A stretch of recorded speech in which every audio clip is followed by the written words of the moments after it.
آقا کریم صلی اللہ تعالی علیہ وسلم کی شان میں اور آپ کے غلاموں کی شان میں آپ حضرات کے سامنے پیش کر رہا ہوں، وہ بھی سماعت کر لیں۔ دل میں ہر دم ہو خیال گنبد خضرا فقط، ماشاءاللہ، آمین آمین۔ دل میں ہر دم ہو خیال گنبد خضرا فقط، ہر گھڑی آنکھوں میں ہو نظارہ طیبہ فقط۔ دل میں ہر دم ہو خیال گنبد خضرا فقط، ہر گھڑی آنکھوں میں ہو نظارہ طیبہ فقط۔ اور اپنا سب کچھ دین پر جس نے نچھاور کر دیا، یعنی کربلا میں اپنا سب کچھ دین پر جس نے نچھاور کر دیا، ہے وہ بے شک حیدر کرار کا بیٹا فقط۔ سبحان اللہ سبحان اللہ، ماشاءاللہ۔ اور آگے کہتے ہیں غیر کے در پہ نہ پھیلاؤں کبھی دستے طلب، غیر کے در پہ نہ پھیلاؤں کبھی دستے طلب، کاش مل جائے مجھے حسنین کے در کا، حسنین کے در کا صدقہ فقط۔ اور آگے کہتے ہیں اے میرے جوش جنوں لے چل مدینے میں مجھے، اے میرے جوش جنوں لے چل مدینے میں مجھے، میں بھی دیکھوں آمنہ کے لال کا روزہ فقط۔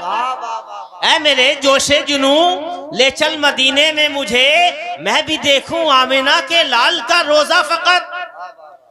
اور پڑھ لیا کلمہ عمر نے ہو گئے دل سے فدا، پڑھ لیا کلمہ عمر نے ہو گئے دل سے فدا، جس گھڑی دیکھا رسول پاک کا چہرہ فقط، جس گھڑی دیکھا رسول پاک کا چہرہ فقط۔ حضرات، آج مجھے بڑی مسرت اور خوشی ہو رہی ہے کہ آپ کے اس علاقے میں قرآن کریم کو سکھانے کے لیے، قرآن کریم پڑھانے کے لیے ایک مدرسے کا آغاز کیا گیا، ایک مدرسہ کھولا گیا، ایک ادارہ کھولا گیا۔ یہ بڑی خوشی کی بات ہے۔ یقیناً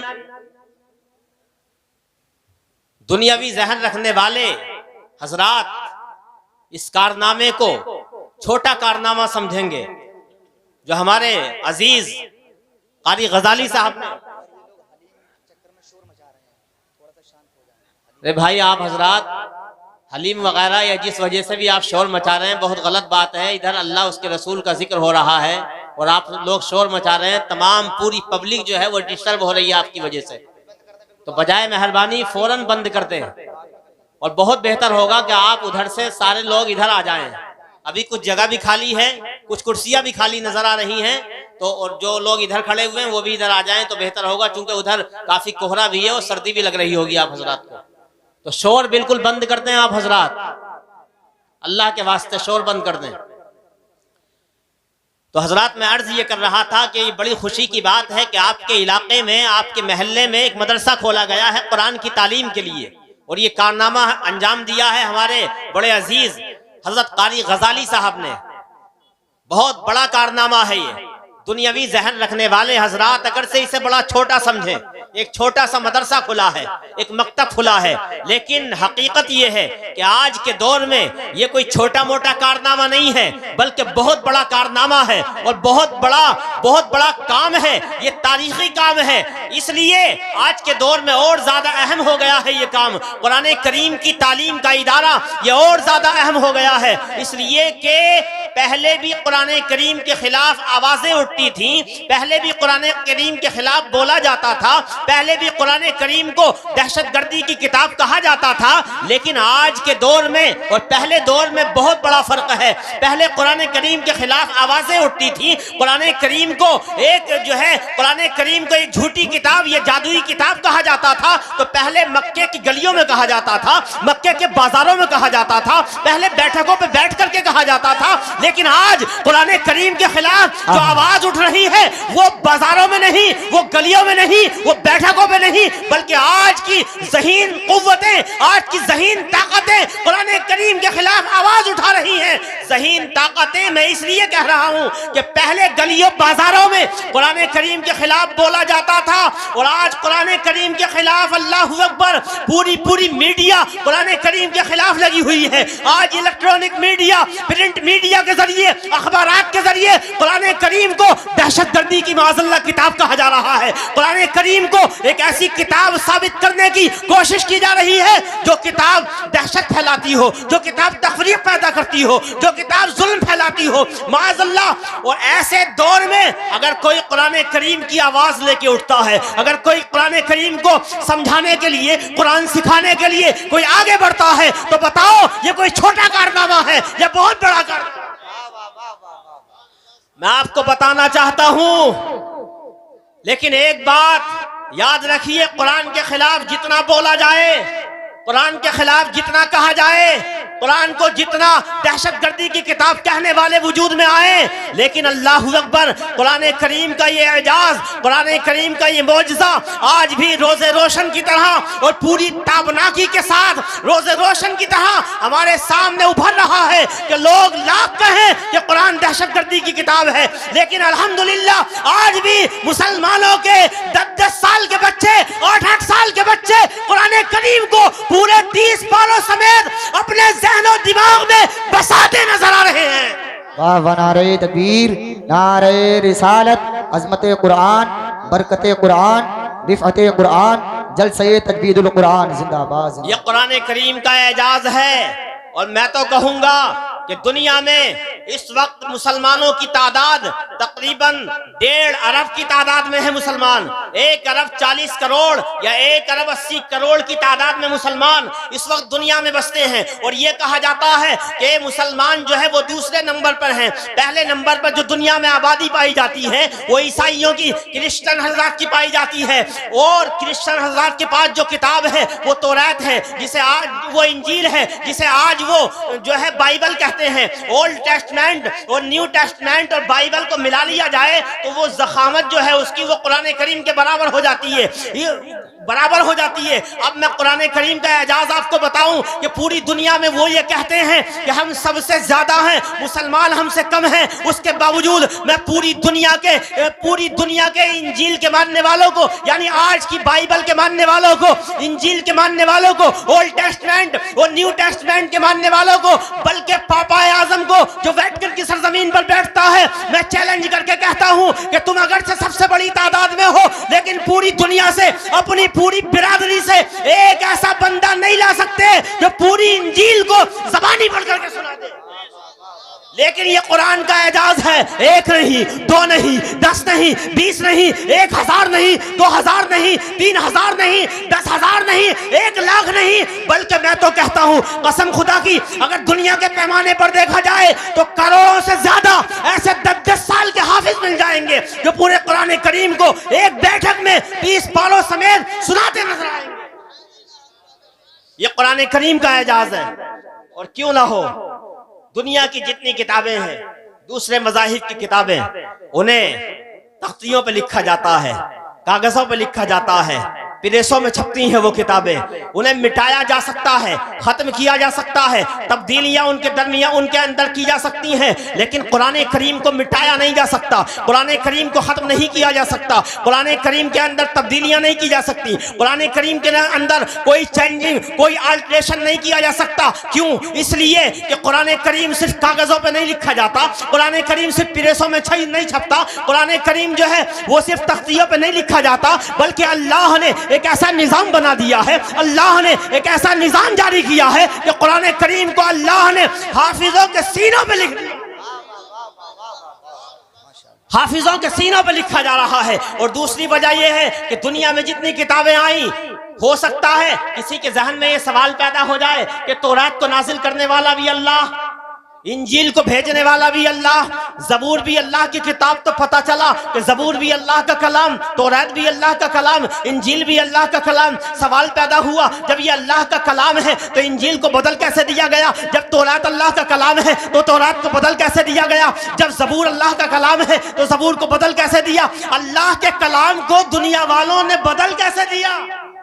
تو جواب یہ ہے، بات یہ تھی کہ بدل اس لیے دیا کہ دنیا میں جتنی کتابیں آئی ہیں، چونکہ انجیل آئی، تورات آئی، زبور آئی، اللہ تبارک و تعالیٰ کی مشیت میں یہ بات تھی کہ ایک کتاب آئے گی، اگر اسے بدلا جائے گا دوسری کتاب آ جائے گی، دوسری کو بدلا جائے گا تیسری آ جائے گی، ایک نبی کی سیرت کو بدلا جائے گا، زندگی کو بدلا جائے گا، دوسرا نبی آ جائے گا، داؤد کی زندگی کو بدلا جائے گا، سلیمان آ جائیں گے، سلیمان کی زندگی کو بدلا جائے گا، کوئی اور نبی آ جائے گا۔ لیکن جب اللہ نے یہ فیصلہ کیا کہ اب جو کتاب جو نبی جا رہا ہے اس کی سیرت کو نہیں بدلا جا سکتا، اب جو قرآن جا رہا ہے، اب جو کتاب میں نازل کرنے والا ہوں اس کتاب کو بدلا نہیں جائے گا، اس کتاب میں کوئی چینجنگ نہیں ہوگی، اس کتاب کے بعد کوئی اور کتاب نہیں آئے گی، تو اللہ تبارک و تعالی نے اس کتاب کی حفاظت کا ذمہ لیا، اس کتاب کی حفاظت کا ذمہ اپنے ذمہ لیا۔ دنیا کے کسی سپریم کورٹ نے یا کسی بھی کورٹ نے یا کسی دنیا دار نے قرآن کریم کی حفاظت کا ذمہ نہیں لیا،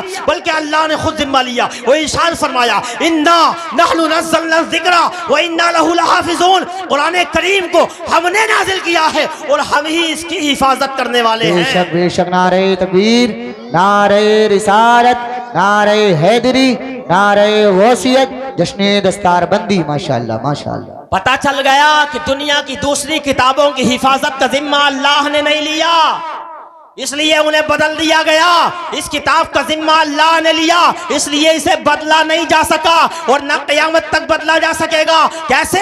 یہ دعویٰ نہیں ہے، میرا دلیل بھی ہے۔ دیکھ لو 1400 سال سے لے کر آج تک، قسم خدا کی، قرآن کریم جیسے نازل ہوا تھا آج بھی ویسا موجود ہے۔ قرآن کریم کے نہ کسی زبر کو بدلا گیا ہے، نہ زیر کو بدلا گیا ہے، نہ تشدید کو بدلا گیا ہے، نہ کسی سکون کو بدلا گیا ہے، نہ کسی آیت کو بدلا گیا ہے۔ قرآن کریم کو قسم خدا کی، قرآن کریم کے نہ سکوت کو بدلا گیا ہے، نہ سکتے کو بدلا گیا ہے، نہ وقفے کو بدلا گیا ہے آج تک۔ بلکہ میں تو کہتا ہوں کہ قرآن کریم میرے نبی کے دور میں، قرآن کریم رسول پاک کے دور میں 7 قرأتوں میں پڑھا گیا تھا۔ اللہ کی قسم آج بھی 7 قرأتوں میں پڑھنے والے قاری دنیا کے ہر شہر میں نظر آ رہے ہیں۔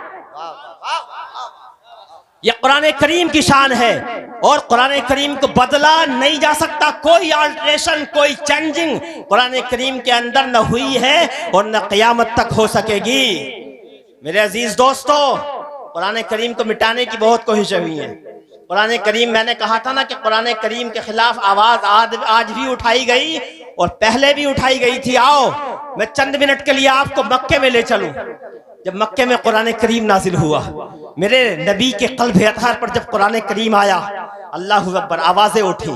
نبی کو جادوگر کہا گیا، قرآن کریم کو جادوئی کتاب کہا گیا، یہاں تک کہ عرب کے بارڈروں پر ابو جہل اینڈ کمپنی کے لوگ کھڑے ہو جاتے تھے، کہیں ایسا نہ ہو کوئی باہر سے آنے والا تاجر کہیں ان کے پاس نہ چلا جائے، کہیں ان کی باتوں میں نہ آ جائے، کہیں ہمارے مذہب کو چھوڑ نہ دے۔ ایسا ہی ہوا۔ ایک بہت بڑے ادیب اور بہت بڑے شاعر جن کا نام ہے حضرت طفیل ابن عامر دوسی، بہت بڑے شاعر تھے، بہت بڑے ادیب تھے عربی زبان کے۔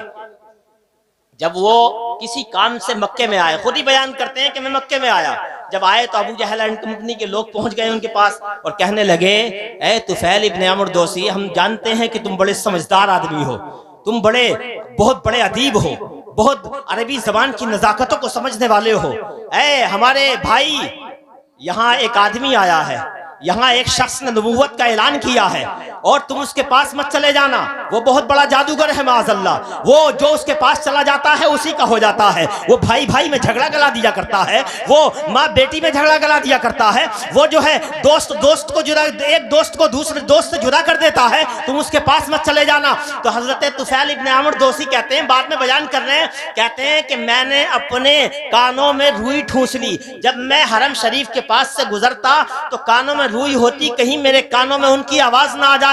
ایک دن میں گزر رہا تھا، نماز ہو رہی تھی، مسلمانوں کے پیغمبر نماز پڑھا رہے تھے، میرے کانوں میں روئی ٹھونسنے کے باوجود تھوڑی سی آواز قرآن کریم کی آ گئی، اللہ کے قرآن کی آ گئی، پھر میں نے روئی کو نکال دیا، میرے دماغ میں یہ بات آئی، میں نے سوچا میں تو عربی زبان کی نزاکتوں کو سمجھنے والا ہوں، میں تو عربی زبان کی لطافتوں کو سمجھنے والا ہوں، میں تو شعر و شاعری کی باریکیوں کو سمجھنے والا ہوں، آخر وہ کون سا کلام ہے کہ جو مجھے دھوکہ دے دے گا؟ آخر وہ کیسا کلام ہے کہ جس کو میں نہ سمجھ سکوں گا، جس کی نزاکتوں کو اور جس کی لطافتوں کو اور جس کی باریکیوں کو یہ طفیل ابن عمرو دوسی نہ سمجھ سکے، وہ کلام کون سا ہے؟ اللہ اکبر! طفیل ابن عمرو دوسی نے اپنی روئی کو کانوں سے نکالا ہے اور پہنچ گئے ہیں سرکار کی بارگاہ میں، اللہ کے رسول صلی اللہ علیہ وسلم کی بارگاہ میں پہنچے۔ اللہ اکبر! آقا کریم صلی اللہ علیہ وسلم غالباً سورہ طٰہٰ کی تلاوت فرما رہے ہیں۔ کس کی؟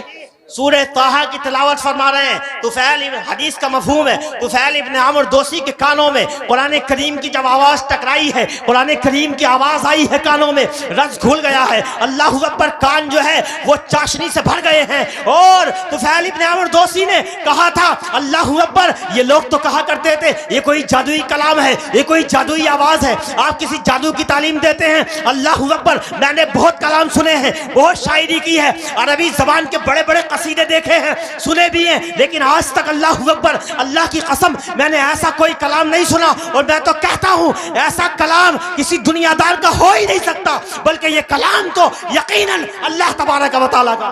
سبحان اللہ! نعرہ تکبیر، نعرہ رسالت، عظمت قرآن، برکت قرآن، ادارہ تجوید القرآن، جلسہ تجوید القرآن، نعرہ تکبیر، نعرہ رسالت۔ اور طفیل ابن عمرو دوسی ایسے دیوانے ہوئے، کہا یا رسول اللہ ہاتھ بڑھائیے اور کلمہ پڑھائیے۔ رسول کائنات نے پڑھا دیا، پڑھو اشہد ان لا الہ الا اللہ واشہد ان محمدن عبدہ ورسولہ، اور دائرہ اسلام میں داخل ہو گئے۔ کہتے ہیں یا رسول اللہ بہت سے میں نے بہت شاعری کی ہے، بہت سا کلام پڑھا ہے، بہت عربی پڑھی ہے، لیکن آج کے بعد اگر میری زبان سے نکلے گا تو قرآن پاک نکلے گا۔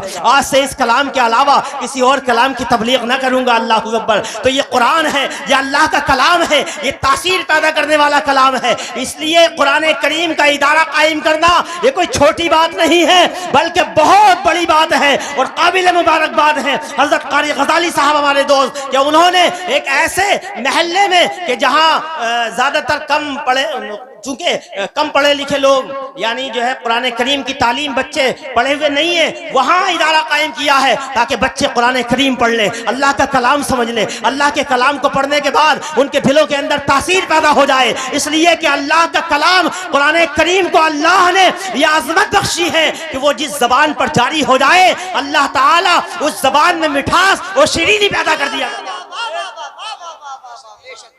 اس لیے میرے دوستو بہت اچھا قرآن کریم کو سیکھو، قرآن کریم کو سکھاؤ۔ قرآن کریم بہت اعلیٰ کتاب ہے، اور پتہ ہے یہ حافظ قرآن، اگرچہ دنیا والے حافظ قرآن کو کچھ نہ سمجھیں، لیکن پتہ ہے یہ حافظ قرآن کتنا مقدس ہوتا ہے، کتنا معظم ہوتا ہے، کتنے مرتبے والا ہوتا ہے۔ ایک دو حدیث میں آپ کو سناؤں، جب نفسی نفسی کا عالم ہوگا، قیامت کا دن ہوگا، کوئی کسی کا پرسان حال نہیں ہوگا، کسی کے ٹخنوں تک پسینہ، کسی کے گھٹنوں تک پسینہ، کسی کی پیشانی تک پسینہ، کوئی پورا پسینے میں ڈبکیاں لگا رہا ہوگا، ماں بیٹی سے بھاگ رہی ہوگی، بھائی بھائی سے بھاگ رہا ہوگا، ایک دوست دوسرے دوست سے بھاگ رہا ہوگا۔ ایسے عالم میں اللہ اکبر جب سارے لوگ قبروں سے نکلیں گے تو اس وقت ایک حافظ قرآن بھی اپنی قبر سے نکلے گا، اس کے سامنے ایک کمزور دبلا پتلا شخص آئے گا، اس کا چہرہ متغیر ہوگا، حدیث پاک میں ہے اس کا چہرہ متغیر ہوگا۔ وہ حافظ قرآن سے کہے گا اے حافظ قرآن بتا تو حافظ قرآن سے کہے گا بتا کیا تو نے مجھے پہچانا؟ وہ حافظ قرآن کہے گا میں تو نہیں پہچانا۔ تو وہ کہے گا مفہوم حدیث کا، وہ کہے گا کہ اے حافظ قرآن سن، میں کوئی اور نہیں ہوں بلکہ میں وہ ہوں جو تجھے رات کو جگاتا تھا، تو خود اور تجھے قرآن کی تلاوت کراتا تھا، صبح اٹھتا تھا تو قرآن کی تلاوت کرتا تھا، دن میں تجھے روزہ رکھاتا تھا۔ اے حافظ قرآن سن، میں وہی قرآن ہوں جسے تو رات میں بھی پڑھا کرتا تھا اور دن کو بھی پڑھا کرتا تھا، صبح بھی پڑھا کرتا تھا اور نمازوں میں بھی پڑھا کرتا تھا۔ اور اس کے بعد حافظ قرآن، آخری باتیں کر رہا ہوں، حافظ قرآن کا مرتبہ ملاحظہ فرمائے۔ وہ حافظ قرآن جس نے قرآن پر عمل کیا ہوگا، جس نے قرآن کو مکمل طریقے سے سیکھا ہوگا، اس حافظ قرآن کا مقام کتنا بلند ہوگا۔ اللہ اکبر! اللہ تبارک و تعالیٰ کی طرف سے حکم ہوگا اس حافظ قرآن کو تاج پہنایا جائے، تاج الوقار پہنایا جائے، وقار کا تاج پہنایا جائے۔ یہ مسند احمد کی حدیث پاک ہے، حضرت بریدہ اسلمی سے مروی ہے۔ حافظ قرآن کو تاج وقار وقار کا تاج پہنایا جائے گا. ایسا تاج ہوگا جس کی روشنی کے سامنے تمہارے گھر کے اندر سورج کی پڑنے والی روشنی ماند پڑ جائے گی. اللہ اکبر. اور اس کے بعد اس حافظ قرآن کے والدین کو بلایا جائے گا اور والدین کو بلا کر کے انہیں 2 جوڑے پہنائے جائیں گے. کیا آج الحمدللہ یہاں 9 حافظ ہو رہے ہیں. 9 حافظ. اور 9 حافظ سمجھو ثواب کا کتنا عظیم ثواب کا کام ہے. یہ 9 حافظ ہونے کے بعد یہ جب پڑھائیں گے تو ہو سکتا ہے یہ 9 حافظ جو ہے 90 کو حافظ بنا دیں, اور پھر وہ 90 جو ہے 900 کو حافظ بنا دیں, اور پھر وہ 900 جو ہے 9000 کو حافظ بنا دیں, اور وہ 9000 جو ہے ہو سکتا ہے 9 لاکھ کو حافظ بنا دیں. یہ سلسلہ چلتا رہے گا اور ثواب آپ کے نامۂ اعمال میں لکھا جاتا رہے گا. حافظ قرآن کو تاج پہنایا جائے گا. اور حافظ قرآن کے والدین کو حدیث پاک میں مسند احمد کی حدیث میں ہے کہ حافظ قرآن کے والدین کو 2 ایسے جوڑے پہنائے جائیں گے کہ پوری دنیا کے لوگ ان جوڑوں کی قیمت کا اندازہ نہیں لگا سکیں گے.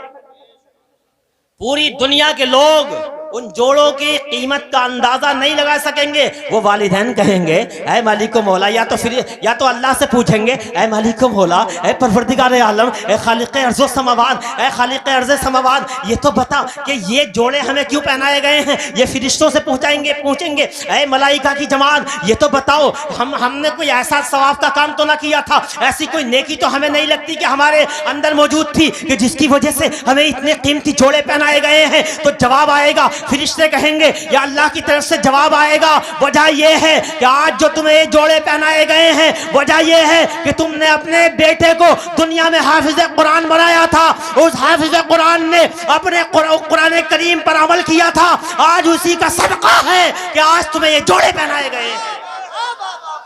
حضرات, تو حافظ قرآن ہونا کوئی چھوٹی موٹی بات نہیں ہے, بہت بڑے مقام کی بات ہے. اور جو حافظ قرآن ہو جائے وہ اپنے آپ کو کمتر نہ سمجھے, وہ کسی کے سامنے کمزور نہ سمجھے, وہ یہ نہ سمجھے کہ دنیا کا انجینئر ہے, یہ فلاں ہے, یہ ڈاکٹر ہے, میں اس سے کم ہوں. نہیں, ہرگز نہیں. اگرچہ دنیا میں بہت زیادہ عیش و آرام نہ مل سکے, لیکن آخرت میں اللہ اکبر پوری دنیا تیرے تاج پر آشاش کرے گی اور خوش ہوگی, رش کرے گی پوری دنیا. ایسا تاج ہوگا. لیکن شرط یہ ہے کہ حافظ قرآن اپنے قرآن پر عمل کرے, قرآن کریم کو سمجھے. اگر حافظ قرآن بننے کے بعد بھی قرآن پر عمل نہیں کیا, قرآن کو سمجھا بھی نہیں, عمل بھی نہیں کیا, نمازیں چھوڑتا رہا, تب یہ فضیلت حاصل نہیں ہوگی. اللہ تبارک و تعالی ہم سب کو قرآن کریم کو سمجھنے, قرآن کریم کو دوسروں کو سمجھانے کی توفیق عطا فرمائے. اللہ تعالی ہم سب کو قرآن کریم پر عمل کی توفیق عطا فرمائے. اور ایک بات اور بتا دوں, قرآن کریم کو سمجھنے کی کوشش ضرور کرو. یعنی تفسیر قرآن جہاں ہوتی ہے, کہیں اگر تفسیر قرآن ہوتی ہے, قرآن کا درس دیا جاتا ہو تو وہاں جایا کرو. میں اپنی مسجد میں الحمدللہ کوٹ غربی میں انور شاہ میاں والی مسجد میں مسلسل 3 سال سے درس قرآن دے رہا ہوں. قرآن کریم کی تفسیر وہاں کی جاتی ہے جمعے کے دن عشاء کے بعد میں. تو آپ حضرات وہاں آئیں, قرآن کریم کو سمجھنا جو ہے نا, ایک آیت کو آپ نے سمجھ لیا نا اور سمجھ کے پڑھ لیا تو پورے قرآن کی تلاوت سے زیادہ ثواب ملے گا. اللہ تعالی ہم سب کو قرآن کریم کو سمجھنے کی توفیق عطا فرمائے. وما علینا الا البلاغ المبین. السلام علیکم ورحمۃ اللہ وبرکاتہ.